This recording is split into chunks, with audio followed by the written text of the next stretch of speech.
Voting میں حصہ نہیں لیا, خاموشی اختیار کیے رکھی. لیکن بنیادی طور پہ اگر دیکھا جائے تو کیا ہم یہ نتیجہ اخذ کر سکتے ہیں کہ یہ ٹیکنیکل ہولڈ چین اور پاکستان کے درمیان جو پارٹنرشپ ہے اس کے خلاف ہے؟ کیونکہ اس سے پہلے چین اکثر بھارتی تجاویز کے خلاف پاکستانی گروہوں کی حفاظت کے لیے یا وہ گروہ جو پاکستان میں موجود ہیں ان کے لیے ٹیکنیکل ہولڈ استعمال کرتا رہا ہے. اور مثال کے طور پہ چین نے پہلی بار 2009 میں یہ تکنیکی ہولڈ لگایا, اور خاص طور پر 2016 میں جب جیش محمد کے سربراہ مسعود اظہر کو عالمی دہشت گرد قرار دینے کی بھارت کی جو قرارداد تھی اس کو روکنے کے لیے چین نے اپنے موقف کا جواز یہی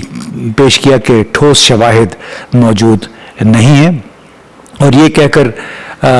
یہ بھی کہا کہ درخواستوں کو اقوام متحدہ کی 1267 کمیٹی کے سخت اتفاق رائے اور معروضی معیارات پر پورا اترنا چاہیے. یہ ٹیکنیکل ہولڈ چین نے بالآخر پھر 2019 میں ختم کیا, جس کے بعد مولانا مسعود اظہر کو نامزد کیا گیا 1267 کمیٹی کی فہرست میں. اب پاکستان میں جو قائم عسکریت پسندوں کے خلاف یا دہشت گردوں کے خلاف اقوام متحدہ کی کارروائیوں کو روکنے کے لیے چین کا جو بنیادی محرک ہے وہ پاکستان کے ساتھ اس کی اسٹریٹجک اور معاشی پارٹنرشپ ہے, اور اسی وجہ سے کافی عرصے تک چاہے وہ جیش محمد کا ایشو تھا یا لشکر طیبہ اس سے پہلے جماعت الدعوہ کا, چین نے خاصی حد تک پاکستان کا ساتھ دیا اور اکثر تکنیکی ہولڈ لگا کر سفارتی سودے بازی کے طور پہ اس کو استعمال کیا. یعنی دوسرے ممالک جس طرح کر رہے ہیں, جیسے ابھی امریکہ, فرانس اور برطانیہ نے ٹیکنیکل ہولڈ لگا دیا ہے, اور بنیادی طور پہ اس کو یہی سمجھا جا رہا ہے کہ یہ چونکہ یہ گروہ چاہے مجید بریگیڈ ہے, بلوچ لبریشن آرمی یا بلوچ لبریشن فرنٹ ہے, یہ بنیادی طور پہ چین کے جو چائنا پاکستان اکنامک کوریڈور ہے اس کے خلاف سرگرم ہیں, لہٰذا انہوں نے یہ ہولڈ لگا دیا ہے. اب آپ یہ بھی دیکھیے کہ اس میں ٹرمپ انتظامیہ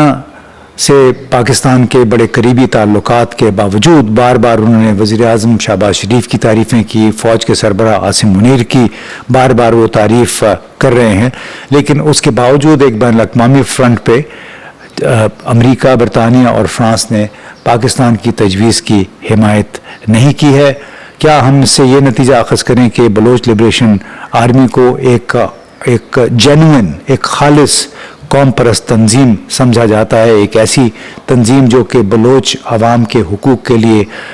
سرگرم ہے اور جس کا نشانہ محض چینی مفادات ہیں؟ آپ دیکھ لیجیے کہ پل کانٹیننٹل گوادر, اس طرح Gwadar port, Karachi university, Karachi airport اور بہت سارے ایسے حملے ہوئے ہیں جس میں براہ راست نشانہ جو تھے چینی تھے. اور ایک دلچسپ بات یہ ہے کہ اس میں امریکہ اور برطانیہ نے اپنے طور پر بلوچ لبریشن آرمی اور مجید بریگیڈ پہ پابندیاں لگا رکھی ہیں پاکستان کو خوش کرنے کے لیے. یعنی اور یہ گزشتہ سال یہ سارا کام ہوا تھا جب ڈونلڈ ٹرمپ دوبارہ ایوان صدر میں پہنچے یعنی وائٹ ہاؤس میں, تو اس کے بعد سے بلوچ لبریشن آرمی پہ پابندیاں لگائی گئیں, اس کو کافی اس کا دائرہ بھی وسیع کیا گیا. اور اس کے باوجود بین الاقوامی سطح پہ یہ کام نہیں ہوا,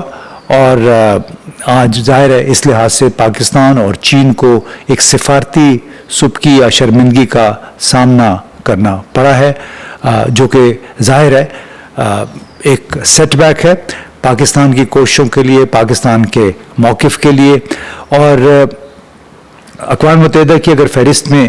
ان کا نام شامل ہو جاتا ہے تو ظاہر ہے اس سے پاکستان کا موقف مزید مضبوط ہوتا ہے. اور بلا شبہ یہ پیش رفت پاکستان کی خارجہ پالیسی کی پوزیشننگ کے لیے ایک بڑے حساس وقت پر سامنے آئی ہے. یعنی ایک طرف ڈونلڈ ٹرمپ اور برطانیہ اور دوسری حکومتیں پاکستان کی تعریف کر رہے تھے کہ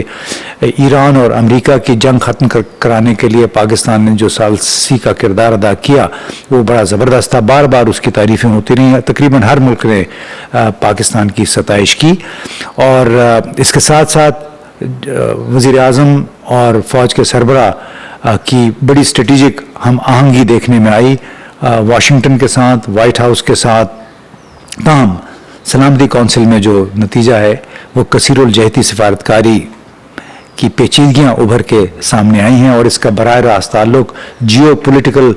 سیاست سے بھی، جو عالمی تصویراتی سیاست جس کو کہتے ہیں، اور جس میں پراکسی ٹیررسٹ گروپ جو ہیں وہ ایک اہم کردار ادا کرتے ہیں. اور ماضی میں جو امریکہ کے نیشنل کاؤنٹر ٹیررزم ایجنسی کے ایک ڈائریکٹر ہوتے تھے،